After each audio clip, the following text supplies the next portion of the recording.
Isang pinagpalang umaga po sa bawat isa na nasa sanctuary. Maging po yung mga naka-online, pinagpalang umaga po sa bawat isa. Sige nga po, pakingitian po ninyo ang iyong kaliwat kanan. Bigyan niyo po siya ng Christ in you smile. Yan. I know, lahat po tayo handang-handa na para sumamba sa ating Panginoon. So, may request everyone to please rise up. Tayo po tayo lahat. And let's give the Lord our best clap offering. Sige po. Ang malakas na malakpak sa ating Panginoon. Yung pong yung masasalamat at pagsamba. Amen. Sabi po sa Psalm 150, let everything that has breath praise the Lord. At ito po ay inulit, praise the Lord. So, let's worship our God even as we read His Word. Sambahin po natin ang Panginoon natin sa pagbabasa ng Kanyang salita as we open our Bibles in 1 Corinthians chapter 15. 1 Corinthians chapter 15 verses 55 to 58. 1 Corinthians 15 verses 55 to 58. Sabay-sabay na po natin basahin ang salita ng Panginoon ng malakas, with faith, with authority, declaring His Word sa ating pong mga kanya-kanyang buhay. 1 Corinthians chapter 15, verse 55, tayo pong lahat. Where, O death, is your victory? Where, O death, is your sting? 56, the sting of death is sin, and the power of sin is the law. But thanks be to God, He gives us victory through our Lord Jesus Christ. 58, therefore, my dear brothers and sisters, stand firm. Let nothing move you. Always give yourselves fully to the work of the Lord, because you know that your labor in the Lord is not in vain. Ang Diyos po ang nagpala sa pagkakabasa ng Kanyang salita. Tayong pong lahat ay manalangin. Let's bow our heads and let's pray po. Panginoon, gaya po ng aming binasa, O Diyos, death has no power over us, and we have victory through our Lord Jesus Christ. Knowing that, O God, we just stand in awe of you, O God, in worship, in adoration to our God. Kaya nga po, O Diyos, narito kami magpupuri at sasamba sa inyo at ibibigay ang aming pinaka-mabuti. We believe, O God, worship is not the absence of problems or pain, trials or thorns, even valleys or hills. Hindi lang po ibig sabihin, Panginoon, kung kailan po kami pinagpapala, ay doon lamang po kami sasamba. Worship is giving reverence to our God. Worship is giving our adoration because you deserve it, O Lord. Whether we have problems or not, it does not diminish the reality of who God is. It does not diminish that you are worthy of our praise, that you are worthy of our adoration. Kaya nga po, O Diyos, aawit po kami, papalakpak at itataas ang aming kamay bilang pagsamba sa aming Diyos na buhay. Kaya nga po, O Diyos, tanggapin po ninyo ang aming pagsamba, maluwalhati at maitaas lamang ang pangalan ng aming Panginoon Yesus. Ito po ang aming nagkakaisang panalangin sa pangalan ni Yesus, at tayo pong lahat ay nagsabi ng malakas na Amen and Amen. Sige po, malakas na palakpak sa Panginoon. Amen. Sino pong naniniwala sa presensya ng Panginoon, may kaligayahan? Sino pong naniniwala, may kapayapaan? Amen. Kaya po sa oras na ito, anumang sitwasyon meron tayo, ituon natin to sa Panginoon. Dahil sa piling ng Diyos, may kaligayahan. Amen? Sige po, purihin natin ang Panginoon. Salamat sa presensya mo, Panginoon. Salamat sa kapayapaan. Kami aawit sa iyo, O Diyos. Hallelujah!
wala kang katulad.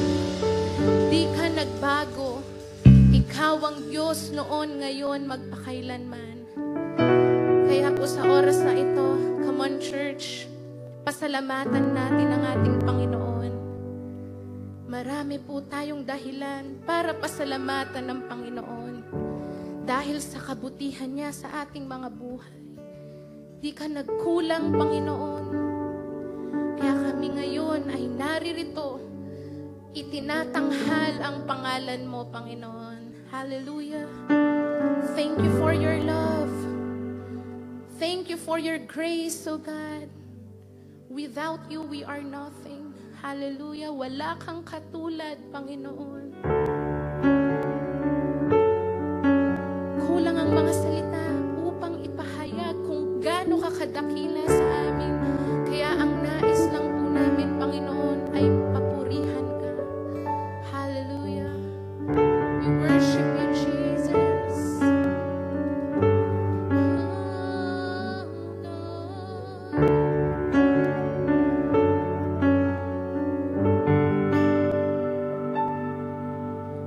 Awitin ko man lahat ng awit sa mundo.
po, let's just continue to worship our God as we stay in the presence of our God. Love the Lord, worship the Lord. Pasalamatan po natin ang Panginoon sa kanyang kabutihan, sa ating mga kanya-kanyang buhay. And as we sing this song again, let's just give our worship to our God. Awitin po natin muli.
Before we greet everyone po, maupo muna po tayo sandali. We have an announcement po para sa atin po. Sa ating po mga attendees and even our first-timers po, we'd like to announce na if you have anything po na gustong i-celebrate, you have your anniversaries, your birthdays po. Before pagpasok po dito, kindly approach po yung ating mga ushers para po mabati po kayo yung pong mga milestones po ninyo dito. And also, if you need prayers po, kindly let us know also. Nandiyan po ang mga pastors natin and our leaders to pray for you after po ng service po natin. Alright? With that po, again, I request everyone to stand up. Kailangan po natin malaman ng 3 tao before we sing this song na hindi na pa po nyo kakilala. Makipagkamayan po kayo and get the full name sa 3 tao and as we sing this song. Sige po.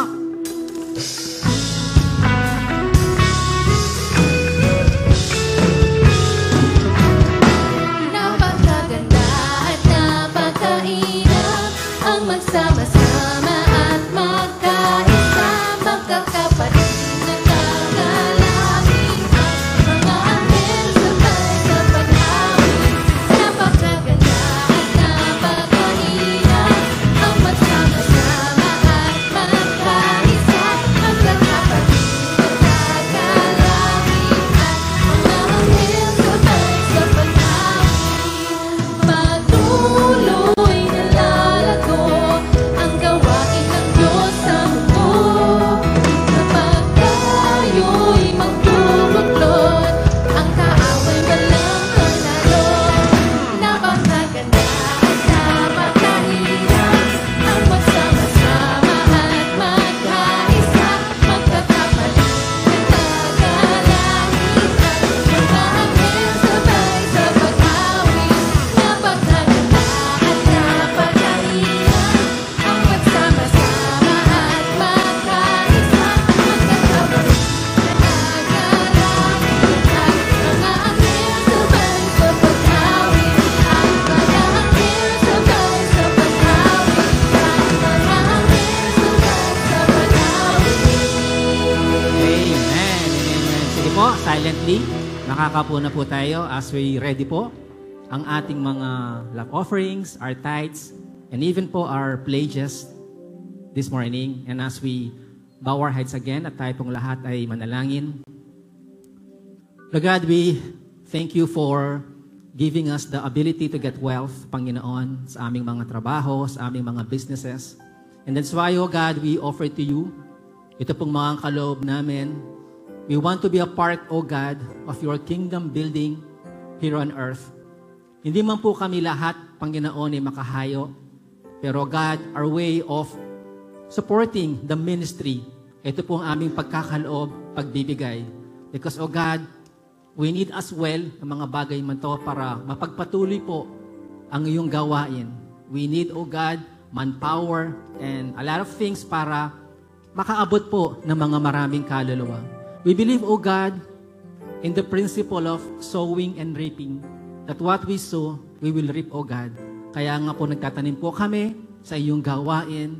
And I believe, O God, ibabalik niyo po sa inyong mga anak ng siksik, liglig, at umaapaw ang kanilang pagbibigay po sa inyo. Tanggapin niyo po ito, Panginoon, na galing po sa aming puso. Ito po ang aming dalangin sa pangalan ni Jesus at kami pong lahat ay nagsabi ng Amen. Sige po, maaari po tayong magkaloob. Sa atin po na nasa online, nandiyan po sa screen po natin kung paano po kayo pwedeng magkaloob via online po. God bless you po.